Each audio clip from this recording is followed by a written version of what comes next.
Hello and welcome to another episode of the In News series. This topic that we are going to discuss today is all about the reproductive assistance technology.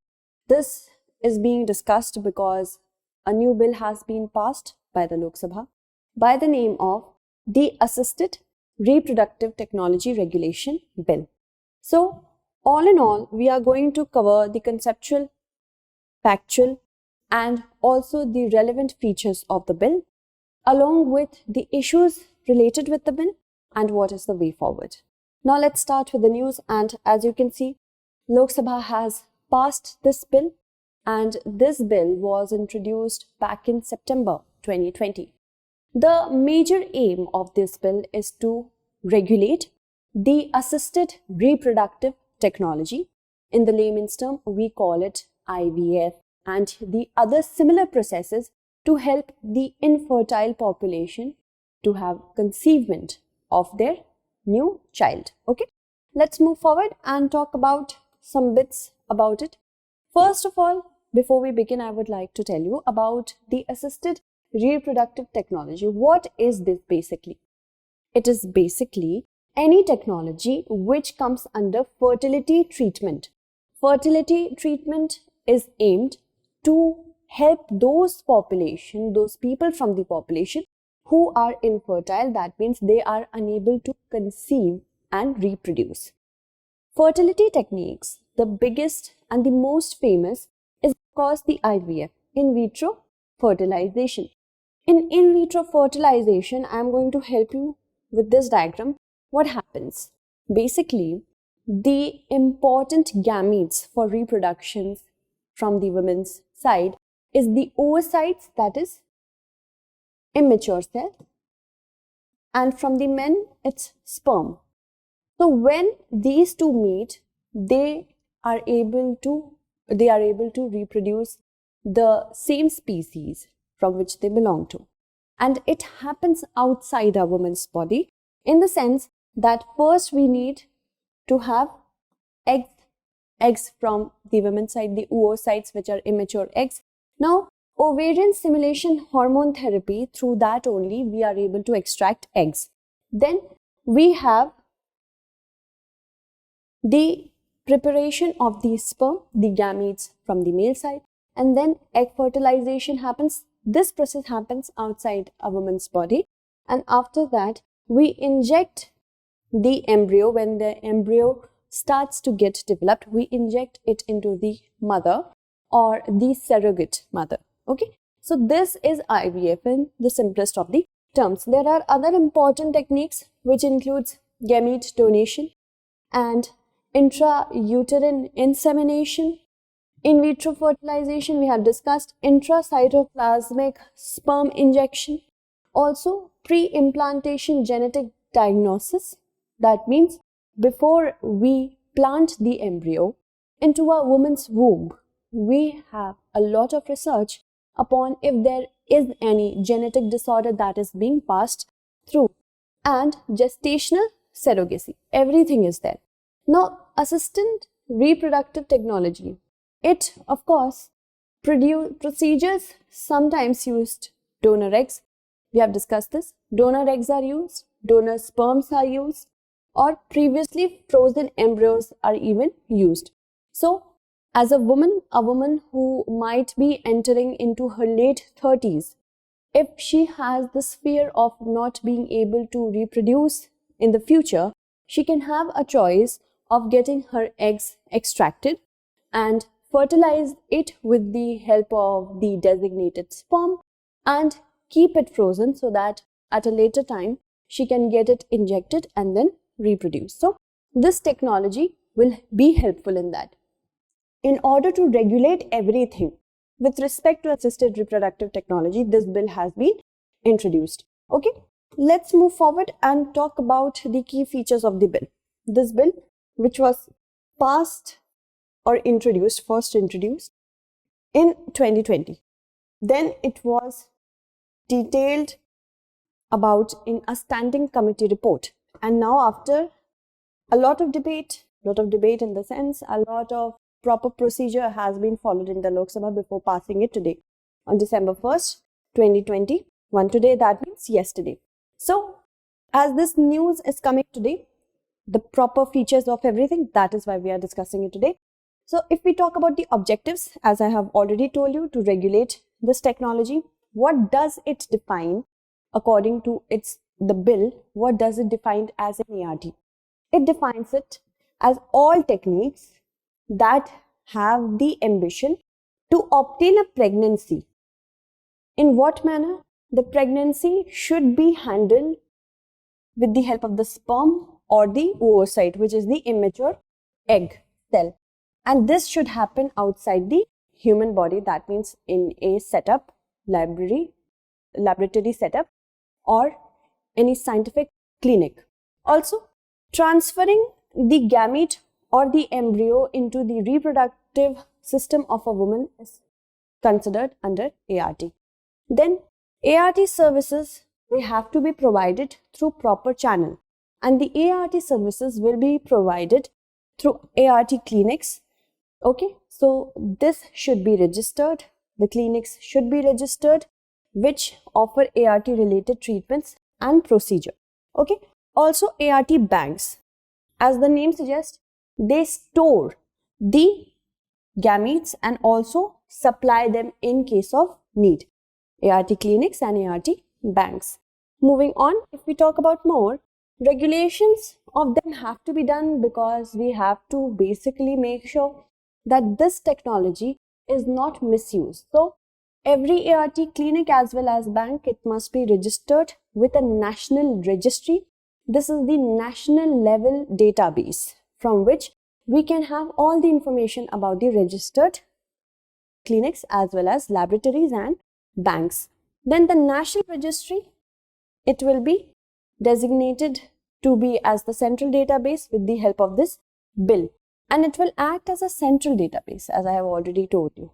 And also the state governments will appoint registration authorities for facilitating the registration of these banks. Moving on, if we talk about clinics, they can be registered only if they are adhering to the norms and procedures which are laid down by the bill. That means specialized manpower should be there, proper procedures and technique and diagnostic facilities should be there. So, if any firm, any clinic, laboratory, or even any bank is not adhering to the principles, it won't be registered. It will be valid. The registration will be valid for 5 years. Remember this point. It can be renewed for further 5 years. And if any bank, clinic, or laboratory contravenes with the provisions of the bill, the license can be cancelled as well. Moving on, let's talk about what are the conditions for gamete donation or supply. That means sperm or oocyte. Okay, so screening of gamete donations will have to be done, and collection and storage of semen, provision of oocyte donor, they can only be done by the registered ART bank. So, if any bank has to function as an ART bank, if it is registered, then only the procedure can be followed. And a bank can obtain semen from a male which are in the age limit of 21 to 55 years. And oocytes will be available from women who are belonging to the age of 23 to 35 years of age. There are certain other conditions which are dictating the extraction of egg from women. First, the women should be married. She should be from above the age of marriage. Plus, she should have at least one child who is alive, and minimum 3 years of age should be there. Okay, so these two conditions are also getting along. Along with other things, rights of a child to be born through assisted reproductive technology also have to be maintained. That means the child who is born through ART will be deemed to be a biological child of the commissioning couple. If any couple A and B, they are looking for ART and they conceive a child through the mother X. So A and B's child will have their biological parent as A and B and not X. Okay, let's move forward and talk about it more. And will be entitled to rights and privileges that accrue to the natural child of the commissioning parents. If this couple had a child or has a child already, and whatever privileges are provided to that natural child will also be applicable to the ART child. And a donor will not have any parental right. So mother X will not have any parental right. Moving on, if we talk about the national and state boards, which are designated through the help of this bill for surrogacy constituted under the Surrogacy Regulation Bill itself, and they will act as the national and state board respectively. As I mentioned surrogacy bill, just remember that ART, Assisted Reproductive Technology Bill of 2020 has been introduced to supplement the surrogacy bill. So under surrogacy bill, the national and state boards will act as the national state board respectively to the regulation of ART services as well.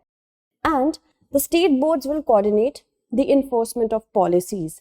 Whatever the national board will do, it will review the policy, it will assist the government for better policy achievement. It will also help in making sure that proper implementation is done. That means continuous review, regulation, assistance and better policy making will be done by the national board. Now the execution of those policies will be handled by the state boards. Okay, moving on. Now let's talk about conditions. What are the conditions for offering ART services? When can ART services be done? Okay, so first we have to understand that written information which is signed in nature by both the parties, the seeking party, the couple A and B, and the donor. Donor can be a sperm donor, donor can be an oocyte donor. So the written consent should be there. The party which is seeking ART services will need to provide insurance in case of any loss, damage or death is occurring to the donor. This is much more important if we talk about women's right, because if we harvest eggs, it is a pretty invasive and dangerous technique. So if it is not done properly, death can occur. So in order to ensure any such kind of mishappenings, insurance is also there. And a clinic is prohibited from offering to provide a child of predetermined sex. If any clinic says that we are going to provide you a boy or a girl, that is punishable. And also the bill requires checking for genetic disease before the embryo implantation. That means if a clinic is going to implant an embryo into a woman's womb, before that it should have been sent to the laboratory for checking if any genetic disease is going to occur if the baby is implanted. Moving on, there are certain offences and penalties this is a pretty comprehensive bill, so offences and penalties are also given. As you can see, what are the offences? Abandoning or exploiting children who are born through ART, selling, purchasing, trading or importing human embryos or gametes, that is also an offence. Using intermediates to obtain donors, it's like a middleman, so middlemen can't be used. Exploiting commissioning couples, women or the gamete donor in any form. Also, transferring the human embryo into a male or an animal which is unnatural. Okay, let's move on and talk about what are the penalties basically. Now, these offences will be punishable with a fine between 5 to 10 lakh rupees for the first contravention. And if it goes ahead, more contraventions occur, the punishment is enhanceable for 8 to 12 years of jail and a fine between 10 to 20 lakh rupees.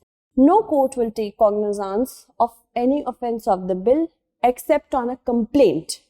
There has to be a complaint made by the national or state board or any officer who is authorized by the boards. So these are the features of the bill. Moving on, if we talk about the necessity, there has been an exponential growth when we talk about the usage of assisted reproductive technology in the last few years. The reason being pretty late marriages, and women in general nowadays, couples in general nowadays, are trying to be child free for the first few years of their marriage. And after that, when they plan a child, what happens that there are certain reproductive challenges that occur. So one reason is that. Second, the lifestyle choices are such that the body is not healthy enough of a male or of a female to produce a baby. So there has been an exponential growth. Second, India has become one of the major centers of global fertility industry. That means reproductive medical tourism is also increasing. So in order to keep the industry thriving, this regulation has to be done to make sure that services go to the right parents and not for exploiting nature. Then also the surrogacy regulation bill, when it was introduced, it was made sure that an assisted reproductive technology bill, and of course because of the medical termination of pregnancy amendment bill 2020, these three bills are going to support and protect women's rights. Okay, let's move forward and talk about the issues. The first issue is the discrimination in accessibility. It is accessible only to married couples and who are heterosexual, and also it excludes, because those are included. Secondly, only married women can donate egg. That is another issue. Also, it excludes single men cohabiting heterosexual couples. That means those couples who are in a live-in relationship without marriage, they have sexual relationship, and LGBTQ, that means lesbian, gay, bis, transsexual, queer, that means questioning, plus means many other, pansexual, asexual. So all these are excluded from having a child through ART technique. And also couples from, not only individuals but couples are also, they are not allowed to do it. But the problem is that there is no prohibition on foreign citizens who are accessing ARTs, and that is violation of Article 14 of the Constitution, that is the right to equality. Other than that, the problem with this entire provision is that it also violates the right to privacy. In Puttaswamy case of 2017, when the Supreme Court clearly stated that the sanctity of marriage, the liberty of procreation, and the choice of a family life and the dignity of being should be protected at all costs. Okay, so that is also violated. And in Navtej Singh Johar case, Navtej Singh Johar versus Union of India case of 2018, the Supreme Court did say that the state should protect the rights of the LGBTQ plus group. So we can see that is not done under this bill. Now, there is less or no protection to the donor. How? We saw only one thing: insurance is there. Apart from that, harvesting of eggs is an invasive practice. If it is done through improper means, it can result in death. The insurance amount, for which time period, and at what loss, it's very ambiguous. There is no amount that has been mentioned. Also, it does not provide for a woman's counseling or the ability to withdraw the woman's consent if she changes her mind one day before or 2 days or few days before the process. So counseling, if it is not done properly, any sort of moral issues that a woman is dealing with through the procedure, if it is not dealt with properly, and if she doesn't have the consent for the procedure, there is no provision for that. And a woman receives no compensation or reimbursement of expenses for the loss of salary, time and effort. That means when a woman will be going through the procedure and carrying the child, the loss of salary she might have been getting, again the time that she is putting, the effort and the bodily discomfort that she is having, it is not compensated for, and it is kind of an unfree labor, which is violative of the Article 23. Also, the commissioning parties only need to obtain an insurance policy, the amount the amount, the volume, the magnitude of issues are not relevant to it. Moving on, if we talk about the other things. The other things, first is ambiguity in disorders. How is it? First of all, we need to understand disorders are not specified. That means I told you, before planting the embryo, the gamete has to be sent to a laboratory, and that is without the consent of the commissioning parties. That is first issue. And this bill risks promoting an impermissible program of eugenics. Eugenics mean in order to give furtherance to a species, selective mating happens, and that is the eugenics. So it might give any sort of furtherance to that. Again, it hides information. Hides information, how? The ART child will not have any right to know the actual parents because that information is hidden. There is imbalance between ART and SRB. There is many duplicacy for the same sort of offenses. They have dissimilar penalties. There is no definition of core ART process. It is left undefined, and this will give a rise to vulnerabilities that can be exploited. Okay, there is also same offending behaviors. We have discussed this, which are punished differently. So overlapping, any person who is committing an offense can use these loopholes. And possible gamete shortage along with duplicacy. Duplicacy in the sense that similar issues are dealt with dissimilarly in both the bills. So that is one problem. Second, gamete shortage can also occur. If the gametes, the sexual reproduction banks, the banks which are having them, if they are sending it for eugenics, what will happen? There can be a gamete shortage. Let's move forward and talk about the conclusion. Every clinic specifically which is continuing with these procedures should have an ethics committee and also provide mandated counseling services to the woman who is specifically a donor and the commissioning parents as well, so that they can have proper information about everything and they can make the correct and informed choice. And definition of different terms such as couple, infertility, ART clinics, banks, they need to be synchronized so that there is no ambiguity and proper procedures can take place. Along with that, if in case any sort of dispute occurs, the judiciary doesn't have a problem to differentiate between the issues. And of course, the ART banks and clinics should work best in the best interest of national interest, friendly relations with foreign states, public order, decency and morality, not for exploitative purposes. And all the constitutional, medico-legal as well as ethical and regulatory concerns raised by the bill, it must be thoroughly reviewed before affecting millions. Okay. Now, if we talk about the mains-based question, you can see it. Define the key features of the Assisted Reproductive Technology Bill 2020. Also critically analyze the challenges related to the bill. You have to write it in 250 words, okay? So that's it for today. Tomorrow we shall meet again with another segment. Until then, stay updated and thank you so much for watching.